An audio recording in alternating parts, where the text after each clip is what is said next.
upon where all this stuff comes from, where this physicality comes from, and so forth. So when you start to realize that it has a source, and it has a source, and it has a source, and you realize, wow, the source is Hashem's speech, and then you realize that the speech itself is mamash nothing. So this is the meditation, basically. That all your worries, what are they at the end of the day? They're like the dregs of a barrel which doesn't even exist.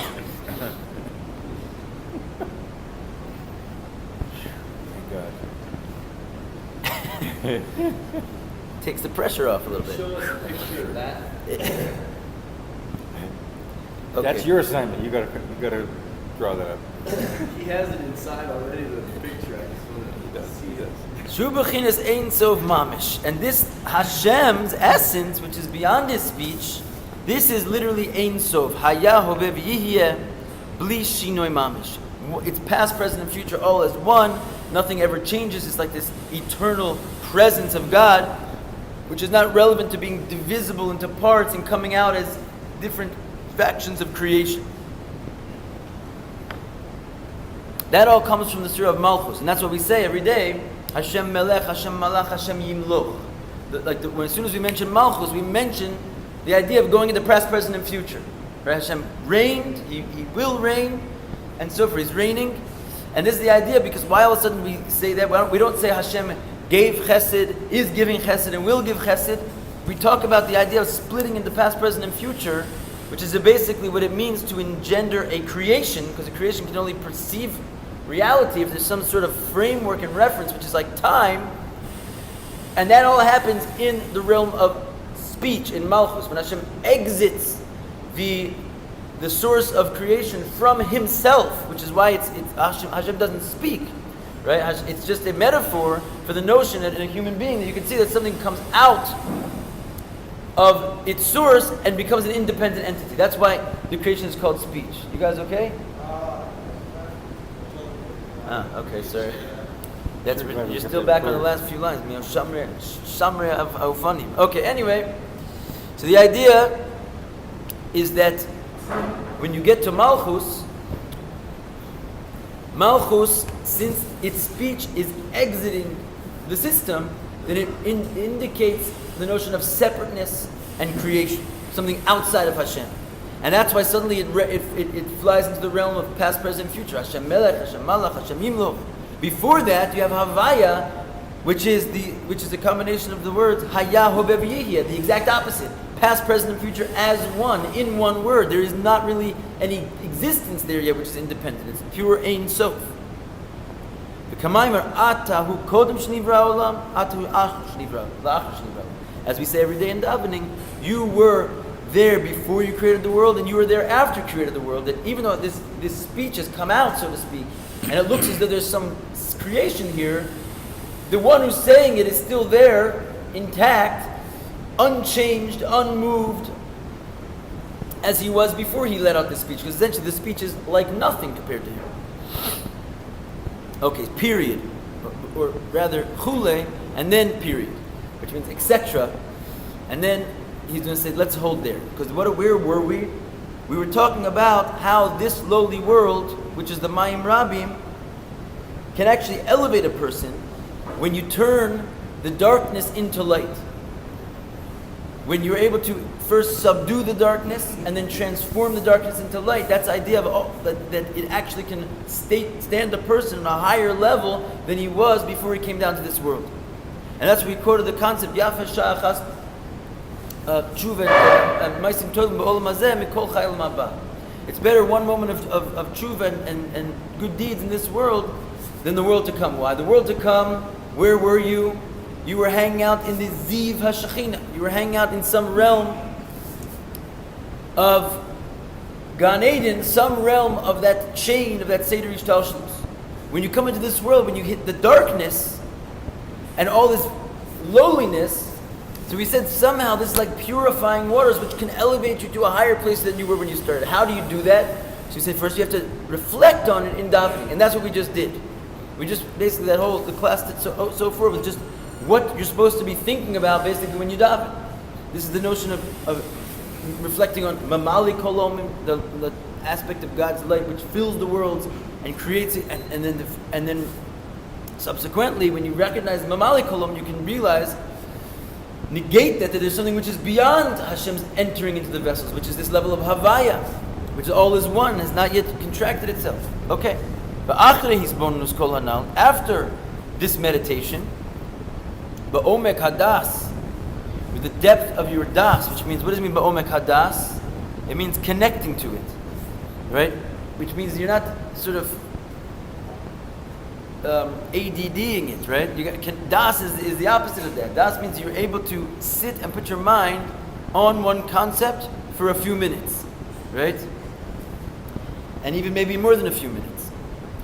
And sit and just concentrate on it. That's the difference between, you can have an idea, you can be a brilliant person, right?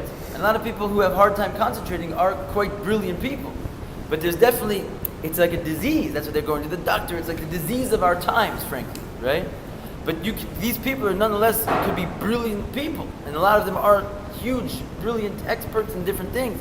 But what's lacking? What's giving them like this feeling of is the absence of das, which means to be able to like take that brilliant mind and just sit there and look at it for a long time, meditate on it, and stay with the concept. Das is basically to join yourself to the concept for a prolonged period of time. When you do that, that's when you get its effect. That's what's really called meditation. Even though his bonus comes from the lashon bina, which is not das, but his bonus means to build the concept. It means to go through it one by one, to actually put the pieces together.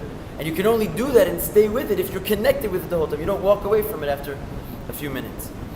So this is his bonus ba'omek hadas. When you think about this concept that we just described at a certain level of depth, sorer nafshu b'chinas ava v'tshuka nifla karish pe'esh, that it will happen. The Alter Rebbe is promising, saying, why don't I experience this?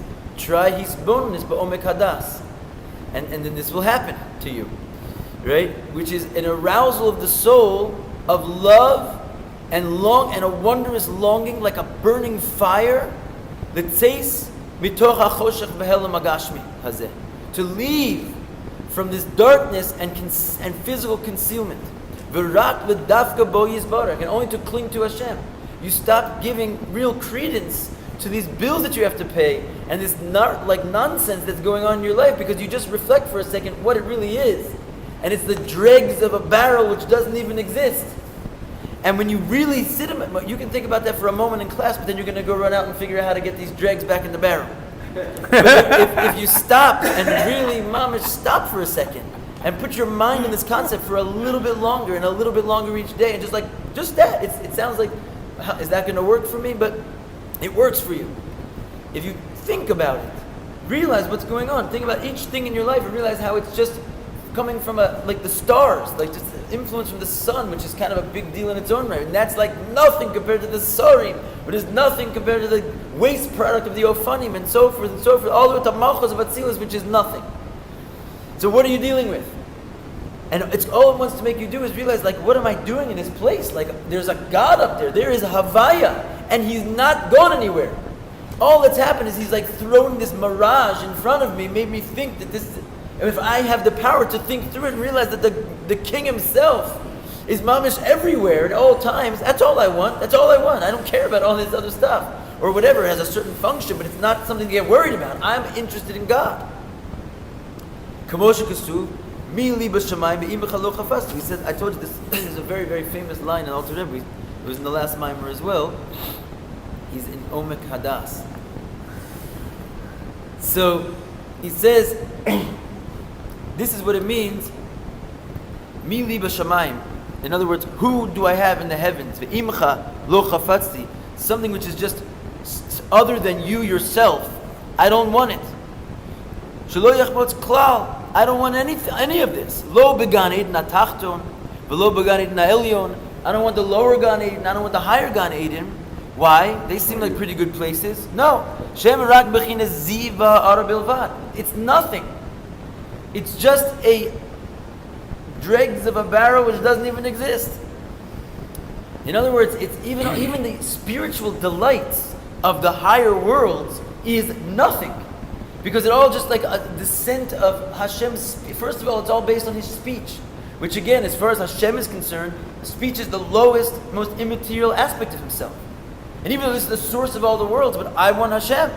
So I'm going to start, basically, when you come to realize that Hashem is available, He Himself, not just His lowest aspect which is relevant to you.